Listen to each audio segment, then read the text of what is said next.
que a ideia de coletar dados e tentar interpretar o mercado, tentar interpretar o que vai acontecer no mercado a partir de dados, a partir de números, ela não é nova, né? Que é o século XVII já que surgiu essa ideia de candlestick. Então, tinha algum japonês lá que ele começou, sei lá, era um cara detalhista e estava tentando operar commodities, tentando operar arroz, e começou a anotar essas informações, né?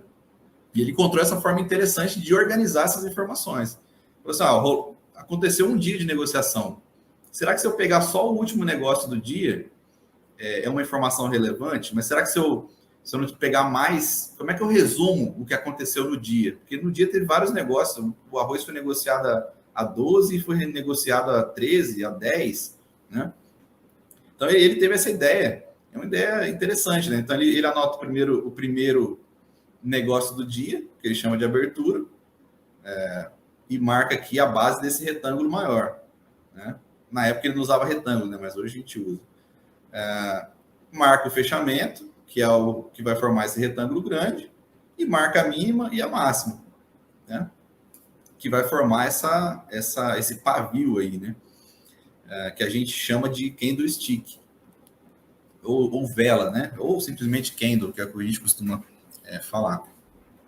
E o interessante é que ele já começa a organizar as informações de tal forma que a gente consegue contar uma história que aconteceu durante o dia, né? Esse aqui, por exemplo, a abertura foi aqui embaixo e o fechamento foi lá em cima, ou seja, ele fechou mais caro do que ele abriu, então ele pintou de verde. Aqui, o vermelho foi o contrário, a abertura é aqui, o fechamento é aqui embaixo, então ele fechou mais barato do que ele abriu. E aí você pinta de verde, de vermelho. Só que quando você começa a brincar com essa geometria, você começa a perceber que esse candle, essa forma que os dados estão organizados, ela te conta uma história, né? Esse candle, por exemplo, ele conta a seguinte história: o preço abriu aqui, ele chegou a ser negociado lá embaixo, ou seja, teve bastante venda, ele chegou a ser negociado lá embaixo, e depois os compradores reassumiram e terminou o dia lá na máxima. Ou seja, apenas por causa dessa geometria eu consigo interpretar o que aconteceu durante o dia, dizendo o seguinte: olha, o mercado tentou cair e por algum motivo ele recuperou bastante e chegou a fechar até positivo. De forma similar, esse candle aqui, que nem tem pavio, ele abriu aqui em cima e fechou lá embaixo, ou seja, a história que ele me conta é a seguinte: só teve venda o dia inteiro. O dia inteiro os vendedores dominaram o mercado. Então perceba que interessante, né?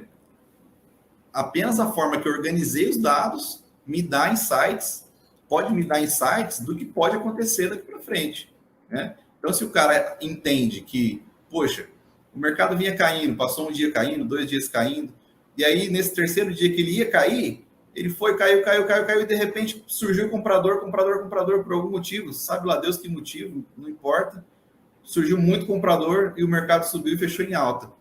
E aí ele começou a perceber que se esse padrão acontecia, logo depois vinham dias de alta, né?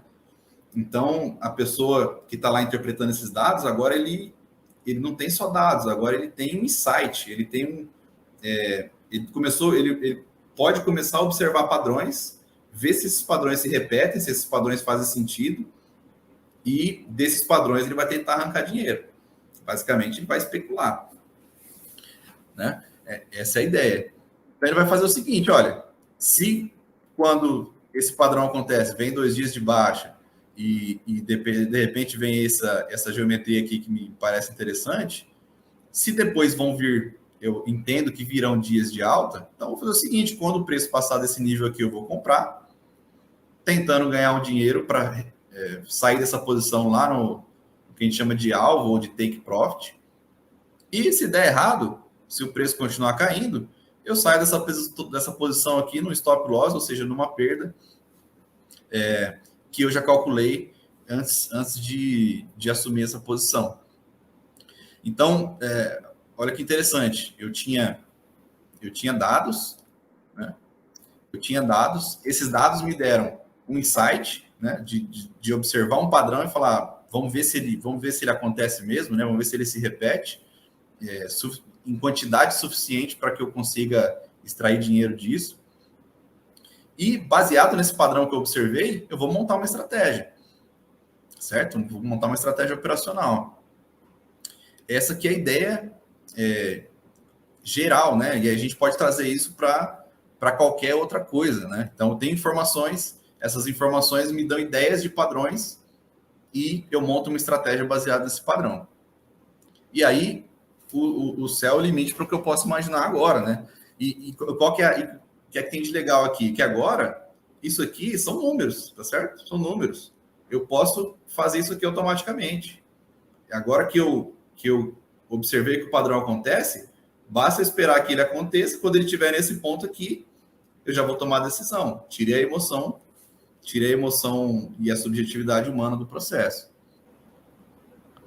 O próximo passo é o que a gente começou a fazer agora. Agora a gente tem inteligência artificial, a gente tem machine learning, ou seja, a gente tem algoritmos que fazem com que a máquina consiga aprender coisas que o ser humano faz. Então, pensa aqui agora que quem está observando e encontrando padrões não sou mais eu. Quem está observando e encontrando padrões agora é uma máquina que aprendeu a olhar dados e identificar padrões nesses dados. Como assim? Vamos usar o exemplo aí do que está na moda, o ChatGPT.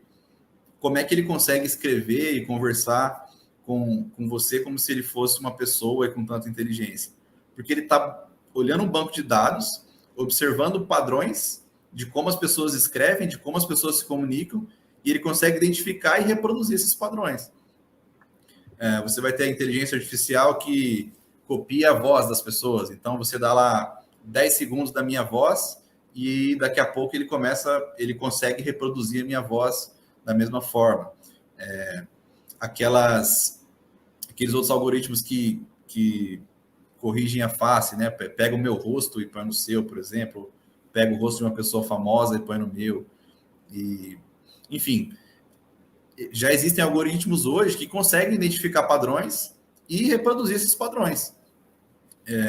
Então, agora a gente chegou no nível em que não são mais as pessoas que estão lá identificando esses padrões de candles, de indicadores.